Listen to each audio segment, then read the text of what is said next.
Dans la précédente vidéo, on a surtout discuté de la notion de sexe.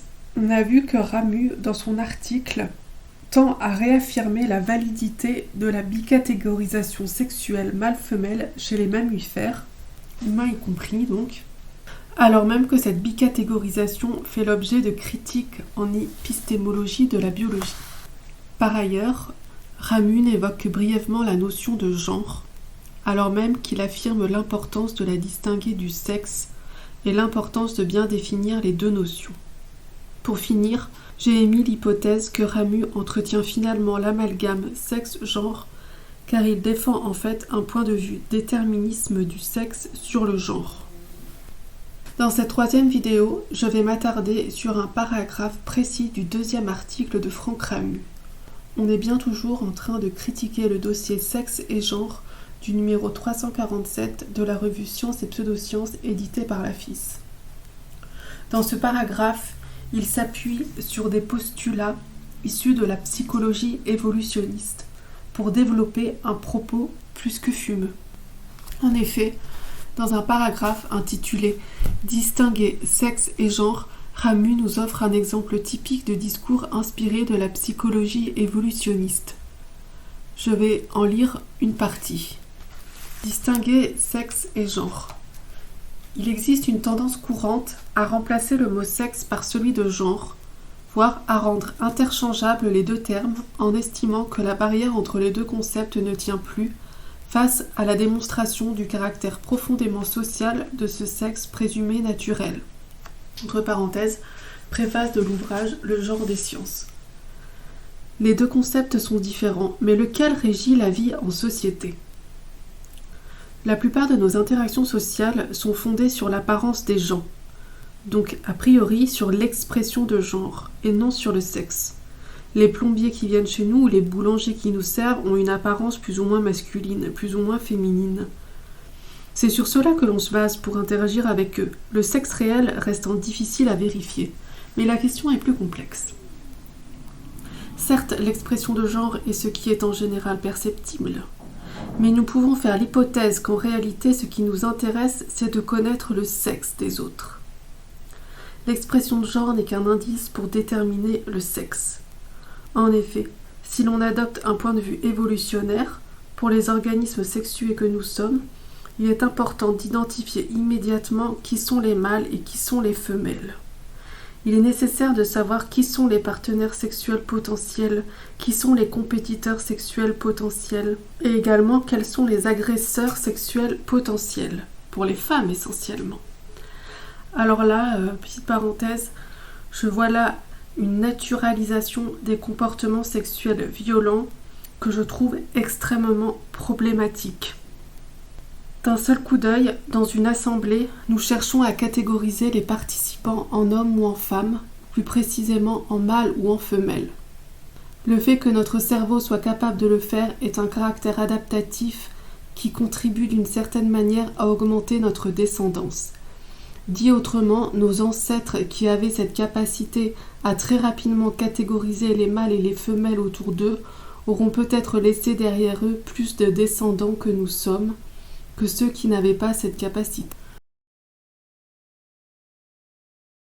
Dans ce paragraphe, on perçoit vraiment les implications de l'amalgame entre fonction reproductive et sexe des individus. Ici, contrairement à ce que prétend le titre du paragraphe, distinguer sexe et genre, Ramu amalgame également sexe et genre puisqu'il parle des hommes et des femmes en tant qu'êtres sociaux et pas seulement des rôles reproductifs mâles et femelles. Il y a en effet une assimilation non discutée de mâles et femelles à hommes et femmes. Par exemple, quand il dit « d'un seul coup d'œil, dans une assemblée, nous cherchons à catégoriser les participants en hommes ou en femmes, ou plus précisément en mâles ou en femelles ». N'est-il pas plus parcimonieux d'émettre l'hypothèse que cette tendance à attribuer un sexe ou un genre aux individus est la conséquence d'un apprentissage précoce induit par une société organisée à partir de la bicatégorisation sexuelle systématique de ses membres ? Quand les enfants identifient les personnes comme garçons ou filles, je doute que ce qui se joue soit un mécanisme cognitif sélectionné par l'évolution pour optimiser leurs chances de se reproduire. Les sciences sociales expliquent qu'on ne se comporte pas de la même façon lorsqu'on a en face de nous un homme ou une femme. Ces variations peuvent s'expliquer par des mécanismes d'apprentissage précoce liés à la socialisation, et encore une fois au fait que la société s'organise sur la base de cette distinction homme-femme. Ramu est donc en plein dans de la naturalisation ou biologisation du social. Pour appuyer mon propos, je vais maintenant vous partager un nouvel extrait de l'entretien Méta de choc avec Odile Fillot, qui explique ce qu'est la psychologie évolutionniste et en quoi elle n'est pas une science robuste.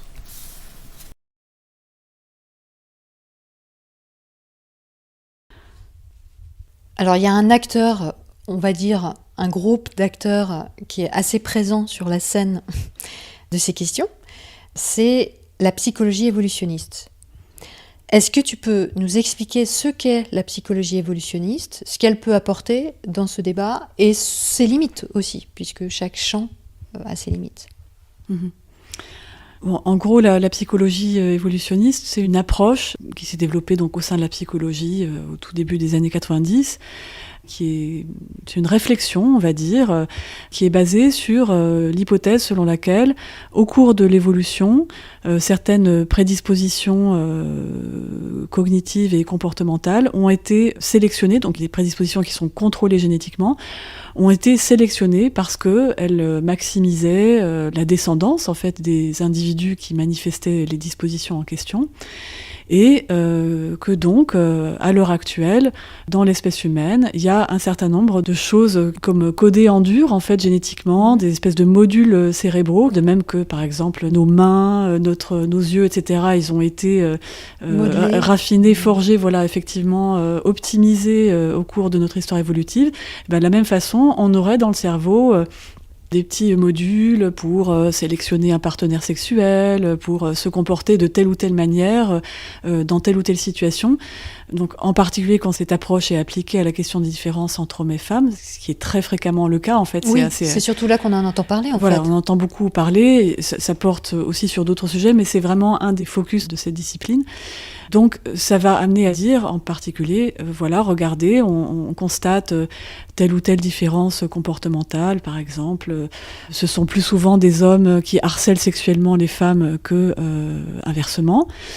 Eh bien, les psychologues évolutionnistes vont élaborer un scénario qui va leur permettre de dire qu'il est plausible que cette différence soit naturelle, parce que, toutes choses égales par ailleurs, et dans un passé lointain, il était avantageux pour un homme d'essayer de coucher avec toutes les femmes, l'inverse n'étant pas vrai parce que, évidemment, comme on sait, une femme, dès l'instant où elle est enceinte, il y a un poids qui pèse sur elle qui est spécifique, donc il y a vraiment une dissymétrie de situation et de conséquences de la copulation avec un partenaire de sexe opposé qui sont concrètement très différentes pour les hommes et pour les femmes.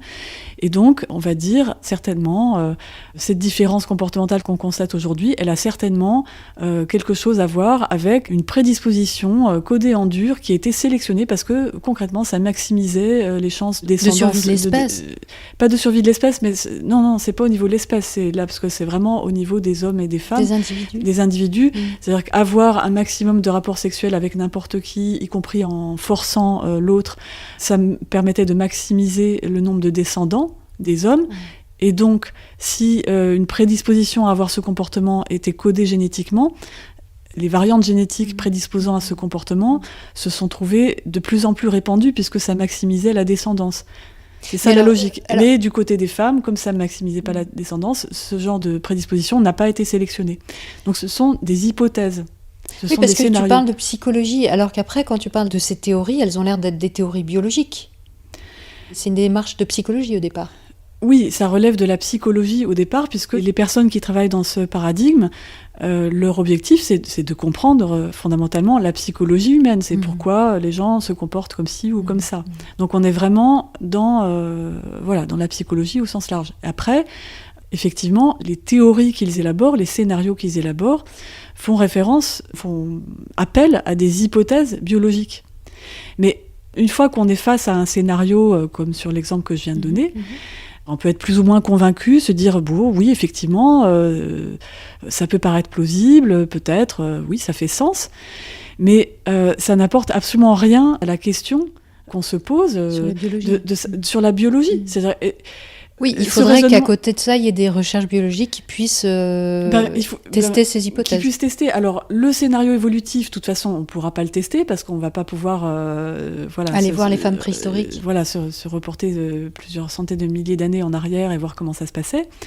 En revanche, la question à se poser, c'est OK, donc vous supposez qu'il y a des modules cérébraux qui gèrent tel ou tel comportement et que le développement ou le fonctionnement des modules cérébraux en question est sous contrôle génétique, très bien, prouvez-le. Et en fait, il n'y a que ça qui est intéressant. Bien sûr. Donc, voilà. Donc, en l'occurrence, par exemple, pour reprendre l'exemple des comportements sexuels, en particulier du choix de partenaire, parce que c'est vraiment le truc avec une différence très nette entre femmes et hommes, eh bien, à ce jour, on n'a pas du tout identifié un module cérébral du choix de partenaire ou de la préférence de partenaire dans le cerveau humain. Et on n'a pas identifié non plus de variante génétique ou d'un ensemble de gènes qui déterminerait ce choix de partenaire. Donc, voilà, les éléments clés, en fait, du raisonnement évopsy, ou psycho-évolutionniste sur ce sujet-là, on n'en a pas le moindre élément de preuve. Oui, mais alors du coup, ça veut dire quoi? Que ces hypothèses sont fondées sur quoi? Sur une sorte de bon sens? Si elles ne sont pas fondées sur une psychologie qu'on pourrait tester sur les femmes préhistoriques ou les hommes préhistoriques, si elle n'est pas non plus fondée sur une biologie, ça veut dire que c'est quoi? C'est fondé sur... je pose cette question parce que c'est l'impression que ça me donne, vu de l'extérieur, c'est que c'est comme si c'était fondé sur un passé mythique, les hommes chasseurs, les femmes cueilleuses, les femmes aiment bien faire le ménage autour de la tente ou de la grotte, s'occuper des enfants. Après ça c'est ce qu'on voit dans la vulgarisation ou dans des ouvrages grand public. Les chercheurs qui travaillent dans ce champ travaillent un petit peu plus sérieusement, donc ils vont essayer de chercher des indices en fait de la théorie qu'ils bâtissent. Donc ils vont aller chercher dans la littérature en ethnologie ou en anthropologie par exemple pour voir est-ce que c'est tel ou tel comportement, est-ce qu'on constate qu'ils sont assez universels entre guillemets. Après, sur les aspects biologiques, ils vont aller voir ce qui est produit dans la littérature scientifique par les chercheurs qui travaillent concrètement sur le cerveau. Ils vont aller chercher dans l'éthologie, ils vont voir s'il y a des choses qui confortent leur scénario qu'on observe dans certaines espèces animales, etc. Donc ils vont prendre tout un tas d'éléments qu'ils vont essayer d'utiliser pour étayer leur théorie. Mais en fait, on se retrouve dans la situation que j'expliquais tout à l'heure, c'est-à-dire que finalement, il se retrouve dans la situation de compilateur, on va dire, d'une littérature scientifique qui peut éventuellement donner des indices dans une certaine direction. Et avec le problème très important qu'ils abordent ça avec des a priori, en fait, puisqu'ils ont cette théorie-là. Ils ont une hypothèse de départ. Ils ont une hypothèse de départ qui cherchent à expliquer les différences comportementales entre femmes et hommes par des prédispositions génétiques, et voilà.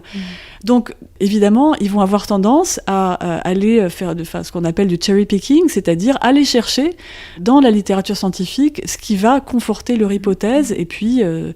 en laissant de côté ce qui ne va pas bien conforter, voire qui, dans certains cas, va complètement contredire leurs hypothèses, voilà.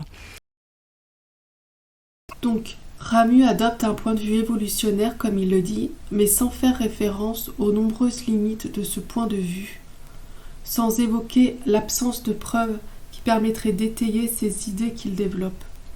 C'est quand même assez problématique pour un article d'une association qui prétend s'appuyer sur les sciences.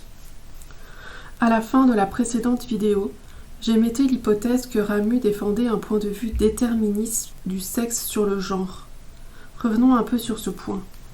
En quoi l'utilisation de postulats évolutionnaires s'inscrit-elle dans un paradigme déterministe ? On a vu que Ramu s'appuie sur le postulat que la faculté cognitive consistant à distinguer hommes et femmes, ou mâles et femelles, a été sélectionnée au cours de l'évolution, car elle maximise le succès reproductif. Ce qui nous intéresserait fondamentalement, ce serait de connaître le sexe des gens, car cela répondrait à la nécessité biologique de se reproduire. C'est un point de vue déterministe dans le sens où ici, un comportement, en l'occurrence distinguer les hommes des femmes, serait déterminé par un impératif biologique, soit se reproduire. Je vais donc maintenant conclure. Je vais faire une conclusion générale sur les 2 articles de Franck Ramu. Donc dans ces articles, Ramu prétend définir correctement sexe et genre pour pouvoir éclairer les enjeux des débats de société. Mais on l'a vu, il semble au contraire entretenir confusion et amalgame en adoptant notamment un point de vue évolutionnaire. Sexe et genre sont des notions posant de nombreux problèmes d'ordre épistémologique qui ne sont pourtant pas abordés ici. En effet, la biologie n'est pas neutre. La biologie ne se contente pas de décrire les lois de la nature, contrairement à ce que croit Franck Ramu. Ce sont des gens qui font la biologie, qui orientent les recherches, qui définissent les catégories pertinentes, qui définissent quelles catégories sont pertinentes, qui nomment les choses, qui développent des hypothèses, des théories, des pratiques. Contrairement à ce que Franck Ramu tend à présenter, la bicatégorisation du sexe, en réduisant des corps entiers, des individus, à leur rôle reproductif, n'est pas une description neutre du monde naturel. C'est un geste épistémologique qui a des implications importantes dans le monde social. Dans la prochaine vidéo, nous étudierons le dernier article du dossier thématique Sexe et genre du numéro 347 de la revue Sciences et Pseudosciences. Il s'agit d'un ensemble d'extraits issus de l'ouvrage Différent, le genre vu par un primatologue, du primatologue Franz de Waal. Nous verrons que l'auteur, de même que Franck Ramu, est imbibé de croyances issues du paradigme psycho-évolutionniste. Nous nous appuierons à nouveau sur Odile Fillot pour élaborer la critique de cet article.